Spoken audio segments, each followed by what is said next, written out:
Going to call the meeting to order of the Affordable Housing Trust Fund Committee, which is actually trustees of the Affordable Housing Trust Fund at 10:07. And the first order of business is to approve the open session minutes from June 4, June 14, July 3, and July 19th. Is there a motion to do so? So moved. Is there a second? Second. Any discussion? Okay, it's a roll call vote. Ms. Jasinski, Aye. Ms. Landry, Aye. Ms. Cook, Aye. Mr. Stivers, Aye. Mr. Hamilton is aye. Okay, the second item is to discuss the application for the transfer of the CPA Community Housing Funds from to the Affordable Housing Trust Fund. And I have taken the liberty of marking up a draft of the application. The application is due on the 31st of August for consideration at the annual town meeting in 2025. As I mentioned before,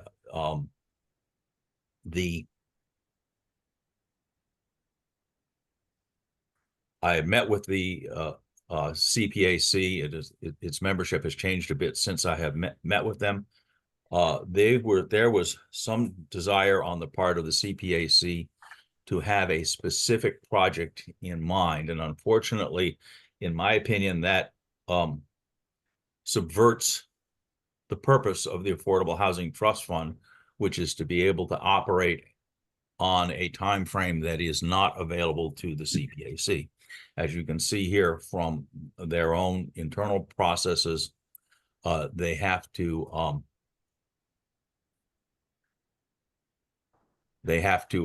operate essentially with about a 7 or 8 month time lag, which makes it impossible to really engage with the real estate market, for example. Yep. And that is specifically the reason why the Affordable Housing Trust Fund was established, to be able to take advantage of faster markets that move faster than the normal administrative processes of town. Absolutely. So I believe that we should ask for a transfer of the funds without constraints. The Affordable Housing Trust Fund operates under state law. We have 16 authorities, and we should not, and it's not clear to me that any other board has the right to constrain those authorities. But I will now listen to people smarter than I am. So can I go first? Absolutely. So I had a really good constructive phone call meeting with Ben Smith last week. We went over a lot of stuff, some stuff that's outside the purpose of this committee. But anyway, I believe there is probably a compromise here as far as how Ben looks at the world and, of course, what he thinks is important. I believe that he supports transferring this money, and he gets it. Ben's a smart guy. He understands why there is an Affordable House Trust Fund statute, what the purpose of it was, and he certainly understands you can't tell someone, I'll be back to you in 15 months if you want to make a bid on a property. He feels that instead of, I believe this, he feels like maybe a middle ground is not necessarily specifying a project, but specifying a type of project. Like, we like to use money to buy down the rent for 120 Turnpike Road, things like that. So he was much more in that middle row out as far as how he, I think, may look at this. Now, he's got to get a majority of the committee to approve, but I do believe he wants to work with us, and I think he understands. But maybe the critical path is to, let's get this new entity formed at town meeting. Once, you and Andrew and Lisa and Doug Mance and Paul Desmond come back with a recommendation, right? Let's get that done first so we can really see what it looks like. And hopefully CPC then is happy with that. They're going to weigh in on that, right? And then go forward at annual town meeting with the next step in trying to get a process so this money is moved over into one pot. We've got it all in one pot. It's ready to go.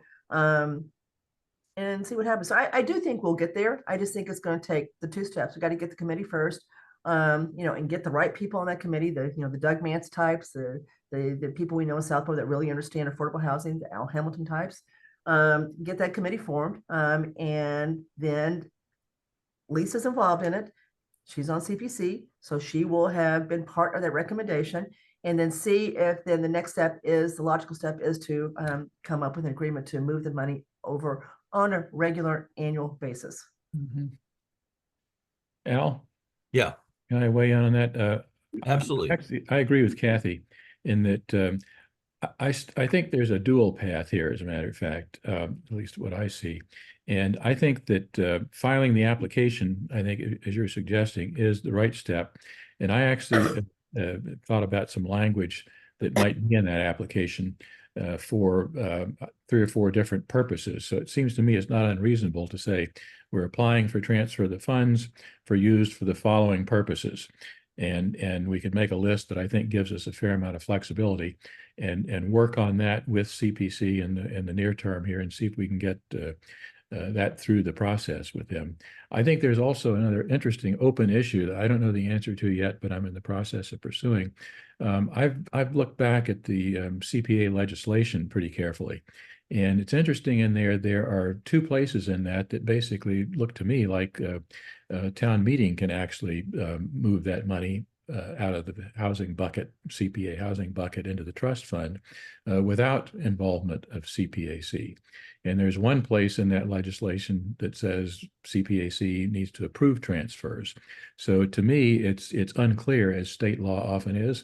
And I'm in the process of trying to get some clarification on that. I've talked to the CPA coalition people, and they believe that CPA funding is required approval by CPA. On the other hand, they don't have an answer for what the other places in the law says to the contrary. So I'm interested in understanding what DOR has to say about that, and I'm in the process of following up on All right. that. But regardless, I think that clearly it's important to work with CPAC, and I think we need to keep moving with their process as quickly as we can to provide the flexibility that you're suggesting. So again, I would suggest, Al, that we file the application as you're proposing, but modify the purposes in there to include a list of specific uses that are aligned with what Kathy's suggesting, things like rent subsidies, acquisition of property for housing projects, acquisition of housing resources, construction of housing projects, maybe describe it in some way, up to and including 10 units or something like that, to at least keep it limited or focused there some way. So it seems to me those kinds of guidelines are useful in terms of giving CPC, I think, the guidance that they're asking for here. I've heard the conversations that they've had, and they basically have said, we need to know what kind of projects you want to use the money for. And I think we can provide those an outline for that. So that seems to me to be a useful path with CPAC while we understand better what the legal implications are of the law. So can I butt back in because it's relevant? So Sam, I agree with you that the law seems to be contradictory as far as how you can move the money over and who has to bless it first. But given that Jay Tellerman doesn't agree, at least so far, with you as far as being able to do it without CPC approval, I'd still like to work with CPC. Let's work with them and let's everybody agree on how to do this and not fight them over this, even if we're right. So I'd rather, they have a buy-in, they've agreed, they've got a good solid vote, hopefully a unanimous vote to do it. And we really do end up with a very healthy entity that is going to refocus on affordable housing. The other thing we could put in there too, remember, I'm going to keep talking about this guy named Michael Alper that I met. So the morning I had the breakfast with him at the Quinn, he went through this whole way you can just layer. He said, you guys don't want to do anything but the last 2 or 3% of projects. That's what you want to come in. That's sometimes what's needed. And he was going over all the kind of ways you kind of go in with that last piece of equity. He knows the federal rules really well. And so I'd like to put that in to just be a small piece of the equity of a project to be able, again, to leverage our $1 million into, a lot more than just 1 or 2 projects. So anyway, Absolutely. I just add that to as one of them. And again, I agree with you, Kathy. I think we need to, again, pursue working with CPAC as aggressively as we can here, and that's why we need to get the application filed and move forward. But I think it'd be useful to understand the real legal implications. And I do understand that Jay Talman is opined on this, but seems to me the ultimate authority on this is DOR. So Yeah, but you don't want Jay, you know, we don't want to go town meeting and we think we're right? It's there.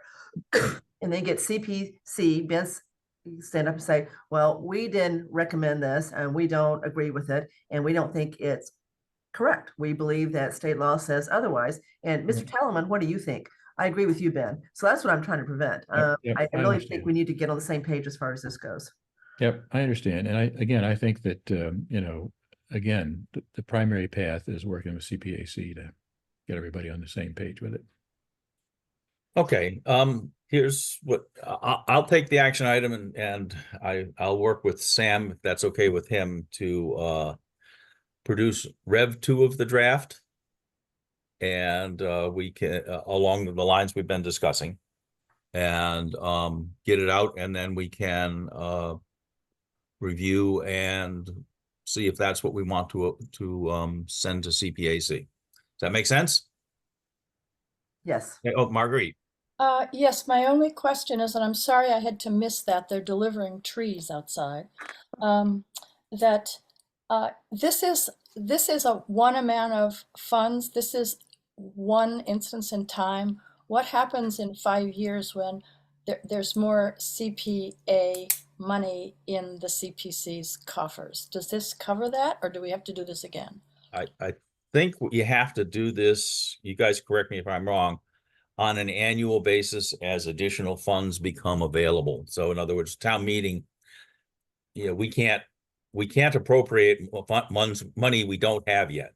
Okay, so in other words, this is going to have to be An annual repeat- article, Marguerite, just like the other CPA Okay. articles, right? It just All fit right in there. So just Okay. every year it's in there. Thank you. Okay, so does that make sense to you, Sam? Sam and I can work on Rev 2, and then we will get together. I think before the 27th, because I'd like the select board to approve the application, and I would also like I'll brief Shopsy and have Shopsy approve the application as well. All right, very good. The next item is activity related to the merger of Shopsy and the Affordable Housing Trust Fund Committee. I'll just give a quick report on that. We've met twice now, and some language has been drafted.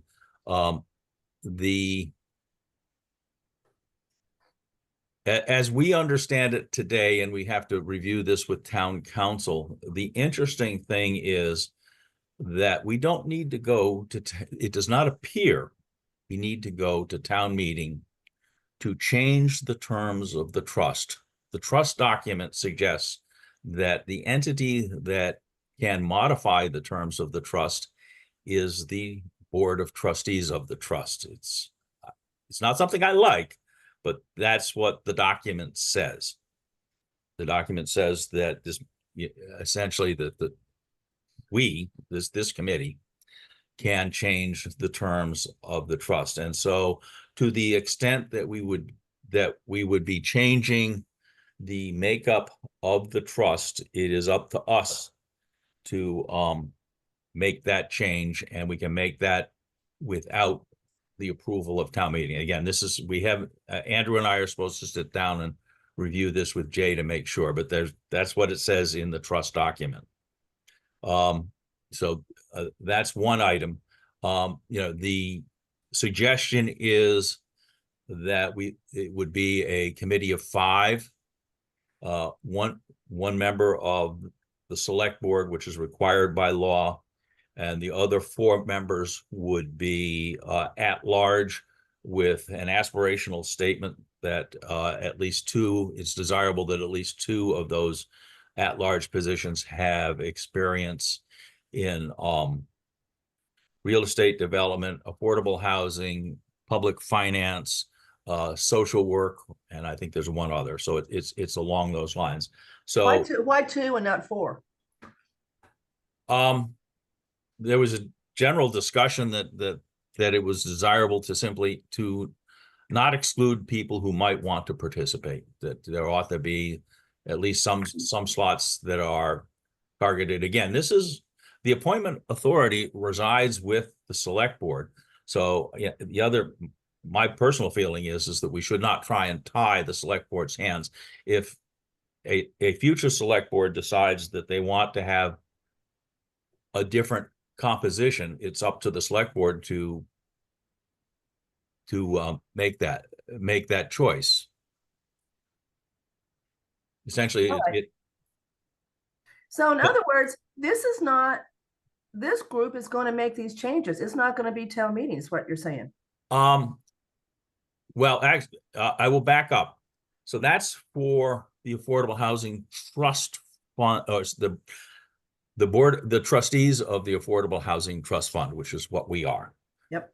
The other issue relates to SHOPC and the dissolution of SHOPC and the transfer of the appointment of the nomination of a member to the CPA would be transferred from SHOPC to the trustees, this group. That does have to be approved by town meeting as it was enacted by town meeting. So that's the CPC bylaw that changes? I don't know that it's this, I don't know the answer to that. That's a good question, and I will dig into it. I don't remember whether it's the CPA bylaw or the Affordable Housing Trust Fund bylaw. I think that's a I think that's the SHOPC bylaw has to be modified or removed from the town meeting or from the town bylaws, right? Yes.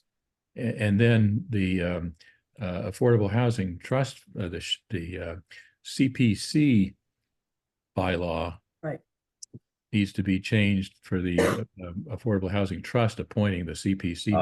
I think you're right, Sam. Yeah, I agree. So that's where the town meeting comes in. Yeah. But back to our trust doc that controls the Affordable Housing Trust that we're the trustees of. So I'm not surprised that you have said what you said, because a trust doc does normally control a trust. That's what you look at when you are dealing with a trust. Now, this is a little bit unique trust. It's not the normal, trust that I'm used to every day. But in that trust doc, there's always the ability to, it maps out what can be changed, what can't be changed, how you replace trustees, how you fire trustees. It goes through the whole thing. So I'm not surprised that anything that should be done to the Affordable House Trust is inside that doc and does not go through town meeting. So that makes perfect sense to me. Yeah. So we are grinding away on this, and hopefully in the next week or so, we will have a little more progress. So okay, but just to be clear, you and Andrew will bring back what you believe the changes should be, because we 7 or 6, assuming Bill's not here, are going to vote on those changes. Yeah, that's correct. Okay. That's our understanding as of today. And Andrew and I are supposed to meet with town council just to cross T's and dot I's. Right. Okay, and could I just ask one question? Absolutely. When this gets pitched to town meeting, what is the benefit of making this change? I'm devil's advocating. Oh, sure. I think it's really simplification and a concentration of the resources. We've had 2 committees that have had some nominal responsibility for expanding our stock of affordable housing and affordable housing programs. Yeah. And we would like to concentrate that into a single place. We've had, the select board has been clear that we would like to reduce the number of committees, so because we struggle to staff them. Okay. But Marguerite, I think it's even more than that. I mean, the goal is to be able to create a structure that has the flexibility and the resources and the skills to create housing.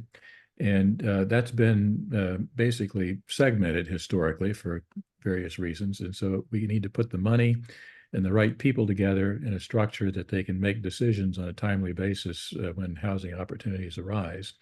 And I think this new structure fixes some of those historic gaps that we've had in the process. So that to me is the real bottom line. Okay, so it will have more, it'll be able to move faster? Yeah, And- well, yeah. not only that, Marguerite, Okay. the money and the Money. actions are in the same entity. So you Yeah. don't have entities fighting like last year. So Lisa Brascio brought this up in one of the spring 2023 Two, wasn't meetings. it? Well, I gotta think. So Al, when you were elected in 23, right? Yeah, so 22. right before Al went out, before Al was elected, so 23. No, Mhm. Al was elected in 23, right, Yeah, Al? 23. All right, Yes, so I spring of keep 23. a careful tab on my sentence. Yeah, so of course, Lisa brought this up and said that she had looked at Westboro, Marguerite, and That's thought what they I was had a thinking, yeah. much better structure as far as trying to get affordable housing done. So she's the one that brought it up first. Sam echoed that and said, I looked at Lexington. Looks like they've got a much better way to do this. Mhm. Then we had a meeting where it was horrible. Kevin Miller had brought forth 5 Courteville Road to take a look at to see if we could acquire that, keep it, restore it. And the meeting just devolved into nothing but silliness because you had Shopsy and then you had this entity and this thing. So all we're trying to do is get things done. And so instead of getting things done, we got nothing done. And it got sold. It's not in the affordable housing stock. And the woman who owned the house, she was executor, called us later and said, she just said, that was just awful what I watched, the way you guys acted, awful. So therefore, I really don't want to deal with you. So that didn't help either as far as how that process went. Everybody pointing fingers and saying things that were just inappropriate. Westboro and Lexington have no Shopsy? I don't know. They have one Sam probably committee. knows more. That does it all. Okay, and that's why Westboro could put the 750 grand into the affordable housing at Lyman Street. No, because the they've got one entity making a decision on what to do and Mhm. has the money to do it. Got it. Okay, so in other words, the basic reason is if you have two sets of people sort of trying to accomplish the same thing, it's ineffective. All right, got it. Well, we've Well, proven that. and We've with- I mean, proven I it. believe that. I just wanted to get it out. I just wanted to get the language out there. Different timing, because again, in the way we've been doing it, it takes time to get the money Yes. applied for And projects we've that lost come up. houses. Yep. Yeah, projects that come up that we didn't know about, expect, et cetera. So you have the ability to react more quickly, which is a key it. point in the Okay. real estate market. And I will say, Al and Sam, I hope we end up with whatever changes, somehow making sure that CPC still does have a voice in the decision on the project, so that they really do feel like they have weighed in on the project too. And I don't know how you do that. So that's just my 2 cents. But I'm still going to advocate for qualified people in the business and not people who really don't mean well, want to do good things, but don't know how to do it. Yep, I agree. So, All right. But that's anything further on this matter? no, and I just described myself, by the way. No meeting, want to do it, don't know how to do it.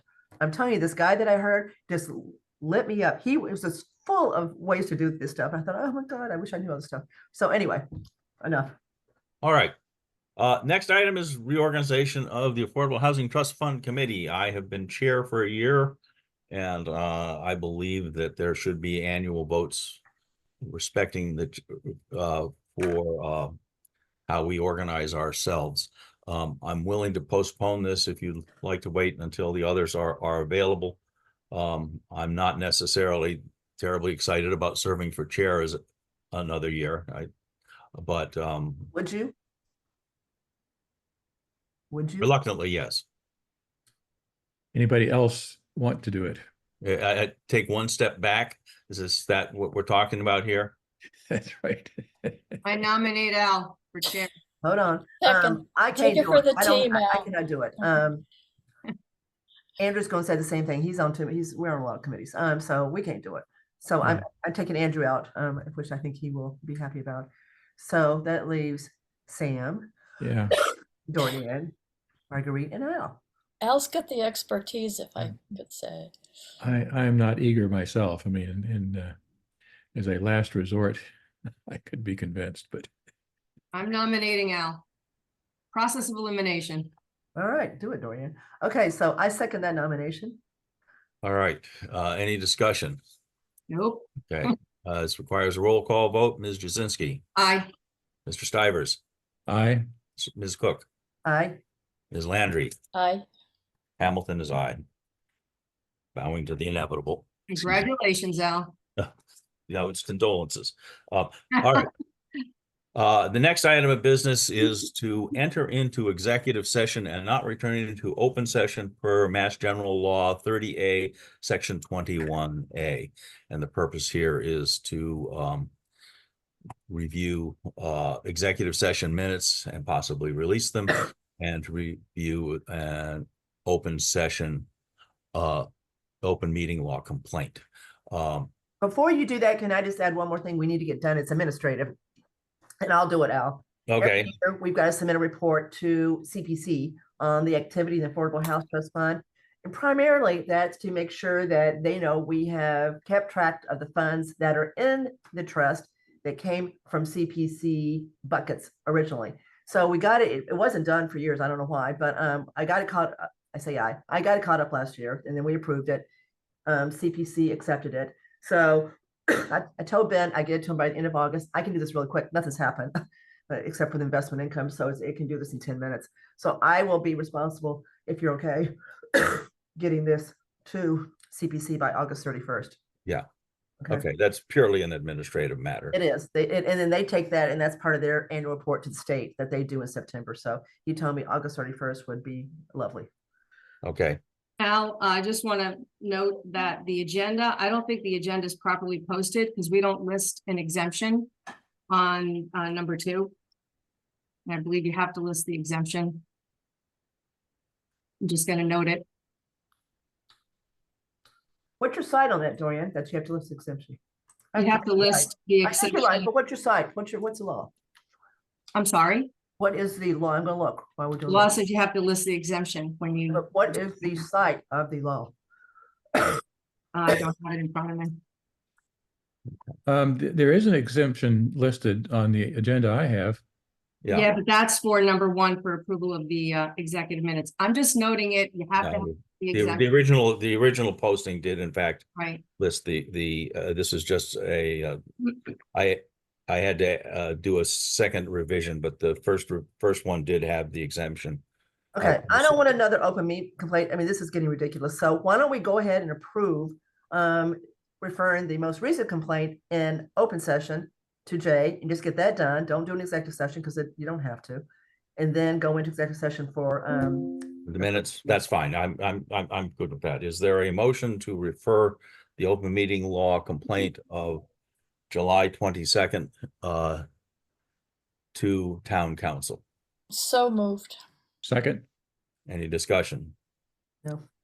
Okay, roll call vote. Ms. Jasinski, I, are you sure? Yeah. All right. Mr. Stivers, I, Ms. Landry, Aye. Ms. Cook, I Hamilton's aye. All right, now we will move into executive session, and we'll be entering into executive session and not returning to open session per Mass General Law 30A, Section 21A. And to review and approve the release of executive session minutes of June 4, July 3, and July 19, and its exemption 7. So is there a motion to do so? so moved. Okay, is there a second? Second. Is there any discussion? Ms. Jasinski, I, Mr. Stivers, I, Ms. Landry, Aye. Ms. Cook, I Hamilton's aye. And so now we are going to go into executive session. I'm going to promote Mr. Purple. And then I'm going to close out lock the room. and then I'm going to lock the room up. Let me just. So. promoted Mr. Purple to a panelist, and then I'm going to stop recording. We have an Ellen Maria as a panelist. And she's a CPC member. We have to lock the Okay, room. got it. and- Yeah. Alright. Lock her out, yeah. Yeah.